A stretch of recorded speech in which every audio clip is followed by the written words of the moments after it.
Auzubillahiminash-shaytanir-rajim. Bismillahir-rahmanir-rahim. Dear students, Assalamu alaikum warahmatullahi wabarakatuh. I am Mehrajuddin Peer, teacher UPS Khan Mahara Shuripura. My today's topic is Introduction of Global Warming. I have chosen this topic from the 8th class science. Dear students, global warming, the average temperature of the Earth's atmosphere is gradually increasing. This is called global warming.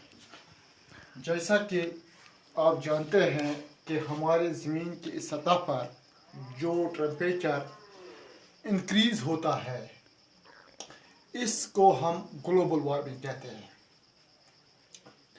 तो ये global warming क्या है, मैं आपको point two point समझाने की कोशिश करूंगा। प्यारे बच्चों, जैसा कि आप जानते हैं कि हमारी ज़मीन जो पिछले 30 साल या 40 या 50 साल की अगर हम बात करेंगे, ये इतनी ज़्यादा गर्म नहीं थी जितना कि आज हम महसूस कर रहे हैं।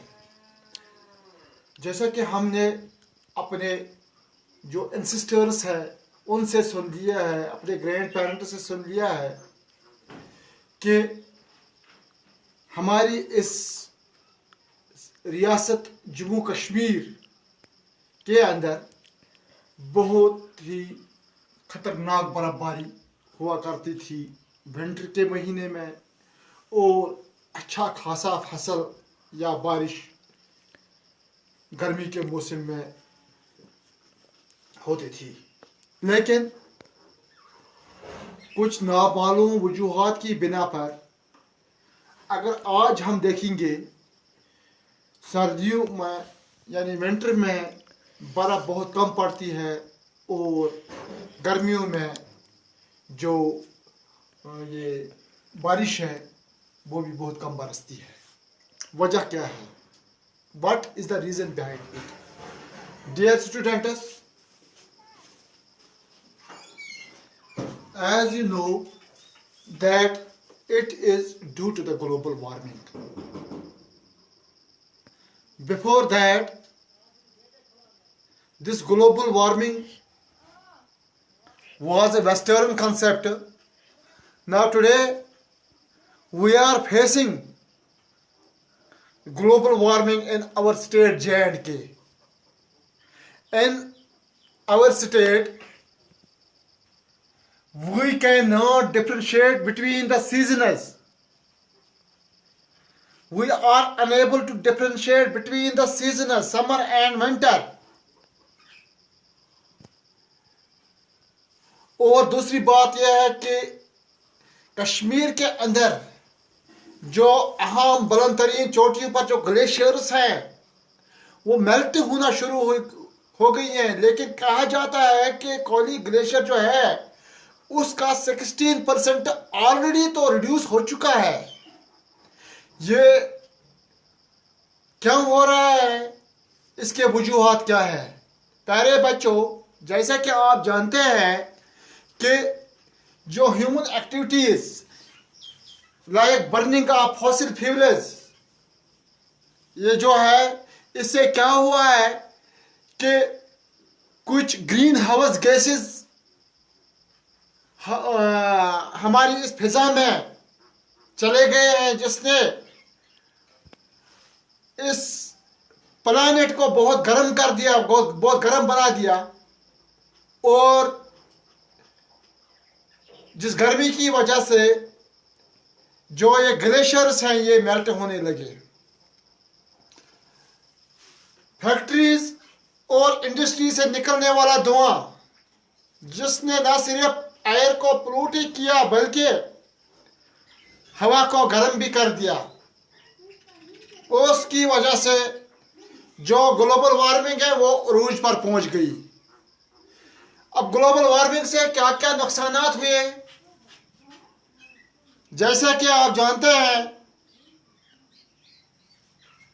अगर बारिश होगी तो बहुत ज्यादा बारिश होगी, गर्म होगा तो बहुत ज्यादा गर्म होगा, फ्लड्स है, डिजर्टिफिकेशन है, यानी जमीन तो रेगिस्तान बनती जा रही है। इससे एग्रीकल्चर, इससे हमारे वाटर रिसोर्सेज या हमारे हॉर्टिकल्चर सिस्टम जो सेक्टर है उस पर भी बहुत असर पड़ा। Human lives, aquatic lives and lives of the other animals were also affected. इससे उन पर भी बहुत असर पड़ा। अब हमें इसकी रोकथाम करने हैं, प्रिवेंशन करने हैं। कैसे बचाएंगे हम अपने इस प्लेनेट को? तो इसके लिए हमें सबसे पहले ये कदम उठाना है कि फॉसिल फ्यूल्स नहीं जलाने, इंडस्ट्रीज का कम से कम इस्तेमाल करना है। यानी हमें तो ज़्यादा सोलर से हमें मतलब एनर्जी मिलती है, हमें तो वो इस्तेमाल करना चाहिए।